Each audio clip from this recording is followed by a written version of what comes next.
What's everyone, it's Marshal and welcome to information. আর সবাই ভালো আছেন? আল্লাহর রহমতে আমি অনেক ভালো আছি। আজকে অনেকদিন পরে ভিডিও ক্রিয়েট করতে যাচ্ছি। লং টাইম গ্যাপ চলে আসছে, যে কারণে আমার কাছে আমার ভিতরে একটু জড়তা চলে আসছে। তো যাই হোক, আজকে যে টপিকটা নিয়ে ভিডিও ক্রিয়েট করছি সেটা হচ্ছে, আচ্ছা সেটা তো বলার কি আছে, আপনারা তো থাম্বনেল দেখে বুঝেই গেছেন। আর এখন হচ্ছে আমি একটু বের হবো। আমার দুইটা কাজ আছে। নাম্বার ওয়ান, আমি যে টপিক নিয়ে মানে ব্লগ তৈরি করবো সে ব্যাপারে কথা বলবো। আর সেকেন্ড হচ্ছে, আমার ছোট ভাই কালকে বাইক চালা একদম নোংরা করে ফেলছে, আমার ওইটা একটু ওয়াশ করতে হবে। সো এটাই হচ্ছে মেজর দুইটা কাজ।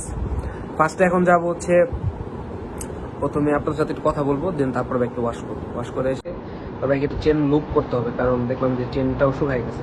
তো চলেন আগে এই ব্যাপারে কথা বলি, তারপর আপনাদের সাথে আবার দেখা হচ্ছে। Artlist.io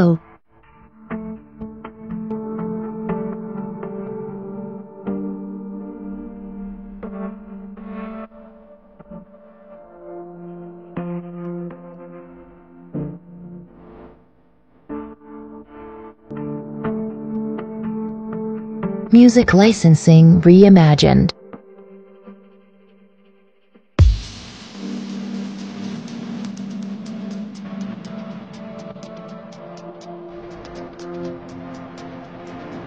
এখন হচ্ছে আমি বেরোয় গেলাম, আর আকাশের অবস্থা খুবই খারাপ।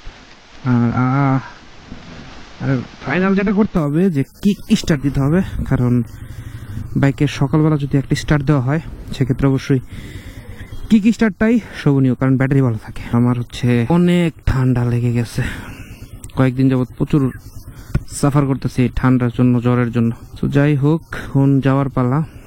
ফার্স্টে হচ্ছে ফুয়েল লোড করবো, দেন তারপরে আপনাদের ব্যাপারে যেটা কথা বলার সেটা বলবো। আচ্ছা ঠিক আছে, স্টার্ট হতে হতে তার আগে একটা কথা বলে নিই যে অ্যাকচুয়ালি কি কথাটা বলবো সেটা হচ্ছে যে এই যে বাইকের যে চাকাটা দেখতেছেন, এই চাকার কিন্তু একটা ব্রেকিং পিরিয়ড আছে। চাকার যে গ্রিপটা থাকে, এই গ্রিপটার সাথে এই রাস্তার সাথে ঘর্ষণের যে এটা কিন্তু এই চাকার ক্ষয় হওয়ার বা একটা নির্দিষ্ট কিলোমিটারের পরে যে এই জিনিসটার বেটার পাওয়া যায়। এখন যেটা বলবো যে নতুন বাইক কেনার পরে যেমন একটা ইঞ্জিনেরও ব্রেকিং পিরিয়ড হয়, অ্যাজ এ সেম টাইম চাকারও কিন্তু ব্রেকিং পিরিয়ড হয়। আপনি যদি চাকার ব্রেকিং পিরিয়ডটা ঠিকঠাক মতো মেনটেন না করেন, তাহলে দেখবেন চাকার সাথে রাস্তার গ্রিপটা আপনি খুব ভালো পাবেন না। কেন? কারণ হচ্ছে যে টায়ার দুইটা কারণে নষ্ট হয়। একটা হচ্ছে আপনি যখন ব্রেক করেন এবং সেই ব্রেক করার পরে রাস্তার সাথে যদি স্কিড করে, তো স্কিড করার ফলে হচ্ছে চাকাটা ক্ষয় হয়ে যায় খুব তাড়াতাড়ি। আর তখন দেখা যায় যে চাকার ভিতরের যে পার্টগুলো থাকে সেগুলো বের হয়ে আসে, কিন্তু এগুলো কিন্তু আসলে ভালো না। এইভাবে কোনোদিন চাকার গ্রিপটা বের হয় না।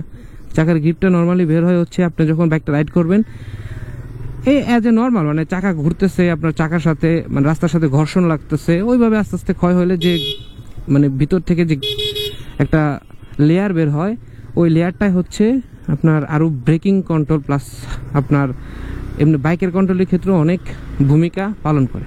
আর আমি কোন দিকে যাবো, আমি কিন্তু বেরিয়েছি একদম মানে ভর দুপুরবেলা, মানে 1টা বাজে, আর বাইরে প্রচুর রোদ, প্রচুর গরম। কিন্তু সুখের বিষয়টা হচ্ছে যানজটটা কম মোটামুটি। তো হচ্ছে এখন আমার ফুয়েল লোড করবো।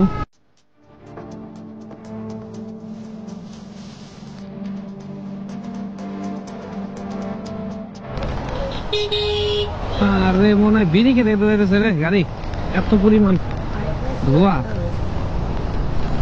আনফিট গাড়ি নিয়ে রাস্তায় গেল।